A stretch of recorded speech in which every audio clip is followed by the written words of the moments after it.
दोस्तों सऊदी अरब जाने वाले बहुत सारे भाई ऐसे होते हैं जिनका हुरूब लग जाता है। कुछ लोग जो है मालिक से परेशान होकर भागकर दूसरी जगह चुपके चुपके काम करने लगते हैं, तब भी मालिक उनका हुरूब लगा देता है। तो दोस्तों हुरूब होता क्या है, और अगर हुरूब लग जाए तो किस किस तरीके से हम अपने देश वापस आ सकते हैं, आज इसी के ऊपर हम लोग बात कर रहे हैं। और दोस्तों जितने भी सऊदी अरब जाने वाले नए लोग हैं उनको भी इस बारे में पता होना चाहिए कि हुरूब क्या होता है। तो वीडियो को बिल्कुल भी स्किप मत कीजिए, चैनल पर नए तो चैनल को सब्सक्राइब कर लीजिए। सत श्री अकाल, नमस्ते, आदाब, मैं हूं गुरजीत सिंह, फिर से लेकर आया हूं एक इन्फॉर्मेटिव वीडियो। दोस्तों सबसे पहले बात करते हैं हुरूब। हुरूब क्या होता है।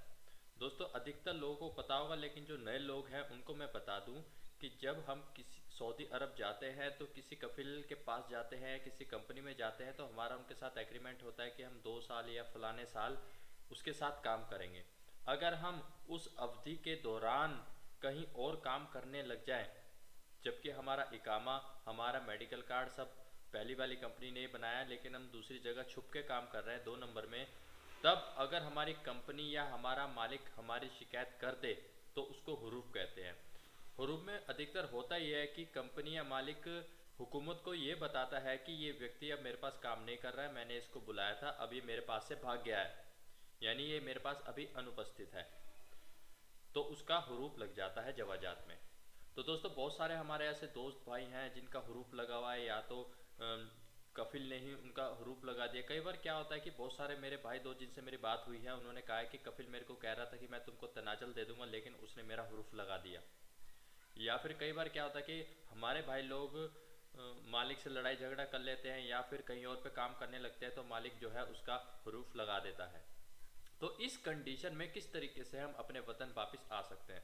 दोस्तों दो तरीके से आप आ सकते हो। पहला, अगर आपके पास आपका पासपोर्ट है तो भी आप आ सकते हो। अगर आपके पास आपका पासपोर्ट नहीं है, कफिल ने अपने पास रखा हुआ है या कंपनी ने अपने पास रखा हुआ है, तब किस तरीके से आप आ सकते हो उसके बारे में आप पूरी जानकारी देने वाला हूं। दोस्तों अगर आपके पास आपका पासपोर्ट है तो ये प्लस पॉइंट है। उससे होगा क्या कि जितने भी ऐसे हरूप वाले भाई हैं जिनका वैलिड पासपोर्ट उसके पास है, जिसमें अभी तारीख है यानी एक्सपायर नहीं है, इंडियन एम्बेसी के पास जाना होगा। दोस्तों देखो, हर एक देश में इंडियन एम्बेसी होती है या किसी भी देश की एम्बेसी होती है किसी भी देश के अंदर। तो उनका काम यही होता है कि यदि हमारे देश का आदमी यहाँ पे परेशान हो रहा हो तो हमको उनकी मदद करनी है। जिन भाइयों के पास उनका पासपोर्ट है उनको सीधे इंडियन एम्बेसी में जाना है, या पाकिस्तान एम्बेसी, बांग्लादेश, जहाँ का भी नागरिक है उसे अपने देश की एम्बेसी में जाना है और वहाँ बताना है कि कफिल ने मेरा हुरूफ लगा दिया, मेरे पास पासपोर्ट है, ऐसा है। उसको पूरी अपनी कहानी बताएं, आपको हुकूक मिला है कि नहीं मिला है। हुकूक की अगर मैं बात करूं, सऊदी गवर्नमेंट के हिसाब से जब भी कोई व्यक्ति एग्जिट आता है या छुट्टी आता है तो उसका पूरा हिसाब किताब, जितना भी उसका पैसा बनता है कंपनी द्वारा, मालिक द्वारा उसको दे देना चाहिए, तभी उसकी एग्जिट या छुट्टी पे वो आ सकता है। तो दोस्तों सऊदी गवर्नमेंट रूल के हिसाब से अगर आपको हुकूक नहीं भी मिला है तो भी आप इंडियन एम्बेसी में बोल सकते हो। तो दोस्तों एम्बेसी जवाजा से बात करके आपको एग्जिट दिलवाएगी, और इसके ऊपर जो खर्चा आता है 1000 रियाल से 2500 रियाल तक खर्चा आ सकता है, क्योंकि टिकट वगैरह का पैसा सब आपको ही देना होगा। दोस्तों जिनके पास पासपोर्ट है उनके लिए आना आसान है, इस तरीके से अपने देश की एम्बेसी में जाकर वो आ सकते हैं, किसी भी तरीके की घबराने की बात नहीं है। अब बात कर लेते हैं उन लोगों की जिनके पास पासपोर्ट नहीं है, उनकी कंपनी ने उनके पास पासपोर्ट रख लिया है या फिर उनके कफिल के पास उनका पासपोर्ट है। तो दोस्तों इस सूरत में थोड़ा सा आपको करना क्या है कि आपको पुलिस के पास जाना है, वहाँ पे आपको पुलिस पकड़ेगी, या तो आप खुद से पुलिस को पकड़ाओ या कभी पुलिस ऐसे व्यक्ति को पकड़ लेती है जिसके पास हुरूफ लगा हुआ होता है, तो उसको भी कई बार क्या होता है सऊदी की पुलिस पकड़ लेती है। तो इस सूरत हाल में क्या होता है कि आपको 7 दिन के लिए जेल में डाल दिया जाता है। दोस्तों उसका भी एक प्रोसेस होता है। जब आपको जेल में डाल दिया जाता है, आपसे पूछा जाता है कि आपका एड्रेस क्या है, कहाँ के रहने वाले हो, तो आप अगर बताते हो मैं इंडिया का हूँ, पाकिस्तान का हूँ, बांग्लादेश का हूँ, तो उस देश की एम्बेसी से वेरीफाई कराया जाता है कि ये बंदा इंडिया का है, पाकिस्तान का है या नहीं है। ठीक है, फिर उसके बाद जो है जितने भी हरूफ वाले व्यक्ति होते हैं, जब तक 160 170 लोग नहीं होते, क्योंकि एक जहाज पूरा भर के हरूफ वालों का जाना होता है, पूरा अरेंजमेंट करना पड़ता है, जब तक 160 170 लोग नहीं होते हैं तब तक जो है आपको जेल में रखा जाएगा, चाहे वो 7 दिन हो, 10 दिन हो, 15 दिन भी हो सकते हैं, ये डिपेंड करता है। और इसमें भी पूरी कार्रवाई जो एम्बेसी करती है, एम्बेसी वेरीफाई करके देती है कि हाँ ये इंडिया का व्यक्ति है, ऐसा है, फलाना ठिकाना इसका एड्रेस है।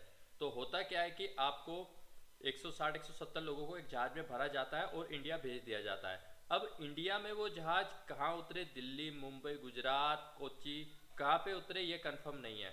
वो आपको इंडिया के किसी भी कोने में छोड़ेगा और चला जाएगा, और आपके ऊपर 3 साल का बैन भी लग जाएगा। 3 साल तक आप सऊदी अरब नहीं जा सकते हो, जो लोग पुलिस द्वारा पकड़ने के बाद जो है अपने देश वापस आएंगे।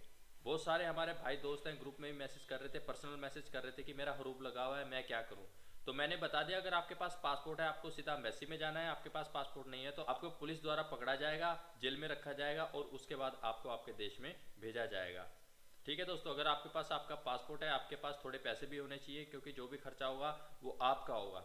ठीक है, आपको इंडियन एम्बेसी जवाजात में एक पेपर सबमिट करवाएगी कि इस तरीके से व्यक्ति यहाँ काम कर रहा था, इसके ऊपर हरूफ लगा हुआ है, इंडिया का व्यक्ति है, ऐसा फलाना ठिकाना।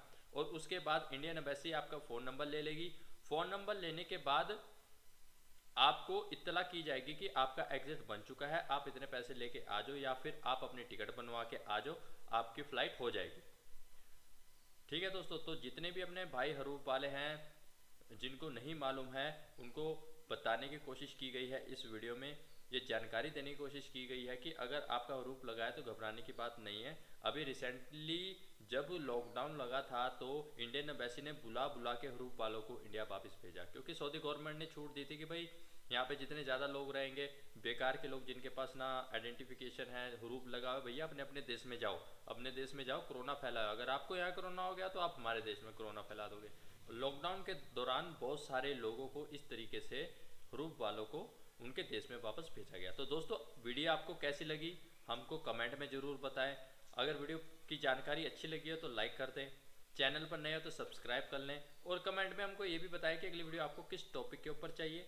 ठीक है, अगर आपका कोई सवाल है हमें कमेंट करें, या फिर हमारा Telegram group helpline mister Singh blog, उसको भी आप ज्वाइन कर सकते हो। इंस्टाग्राम पे मेरे को फॉलो कर लीजिए। मिलते हैं एक अच्छी इन्फॉर्मेटिव वीडियो के साथ अगली वीडियो में। Till then bye bye.